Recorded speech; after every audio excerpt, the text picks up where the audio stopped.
৯,৩৩৩ কোটি ৫৮ লাখ টাকা ব্যয়ে ১০টি প্রকল্প অনুমোদন দিয়েছে জাতীয় অর্থনৈতিক পরিষদের নির্বাহী কমিটি একনেক। এর মধ্যে ৬টি নতুন এবং ৪টি সংশোধিত প্রকল্প রয়েছে। অনুমোদিত মোট প্রকল্প ব্যয় সরকারের নিজস্ব তহবিল থেকে ৮,৪৮৮ কোটি ৭১ লাখ টাকা এবং প্রকল্প ঋণ থেকে ৯৩৬ কোটি ৩৮ লাখ টাকা অর্থায়ন করা হবে। বুধবার পরিকল্পনা কমিশনের এনএসি সম্মেলন কক্ষে অনুষ্ঠিত একনেক সভায় এসব প্রকল্প অনুমোদন দেয়া হয়।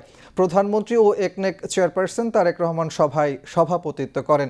অনুমোদিত প্রকল্পগুলোর মধ্যে ঢাকা মেডিকেল কলেজের অনুপযোগী স্থাপনা প্রতিস্থাপন ও পুনর্নির্মাণ এবং 10টি মেডিকেল কলেজের শিক্ষার্থীদের জন্য 19টি আধুনিক ছাত্রাবাস নির্মাণ, সড়ক পরিবহন ও সেতু মন্ত্রণালয়ের সেতুর স্মার্ট রক্ষণাবেক্ষণ প্রযুক্তির সক্ষমতা উন্নয়ন প্রকল্প, পানি সম্পদ মন্ত্রণালয়ের ধরলা নদীর ডান তীরের ভাঙন থেকে লালমনিরহাট সদর উপজেলার রক্ষা এবং চট্টগ্রামের সীতাকুণ্ডের বাঁশবাড়িয়া থেকে কুমিরাঘাট ফেরিঘাট পর্যন্ত উপকূলীয় বাঁধ শক্তিশালীকরণ, স্থানীয় সরকার পল্লী উন্নয়ন ও সমবায় মন্ত্রণালয়ের গ্রামীণ সড়ক পুনর্বাসন ও শক্তিশালীকরণ প্রকল্প, মৎস্য ও প্রাণী সম্পদ মন্ত্রণালয়ের প্রাণী সম্পদ অধিদপ্তরের সক্ষমতা বৃদ্ধি, জ্বালানি ও বিদ্যুৎ মন্ত্রণালয়ের জামালপুরের মাদারগঞ্জে 100 মেগাওয়াট সৌর বিদ্যুৎ কেন্দ্র নির্মাণ এবং ঢাকার ডেস্কো এলাকায় বৈদ্যুতিক অবকাঠামোর সম্প্রসারণ ও শক্তিশালীকরণ, প্রতিরক্ষা মন্ত্রণালয়ের রামু সেনানিবাসের অবকাঠামো প্রকল্প উন্নয়ন।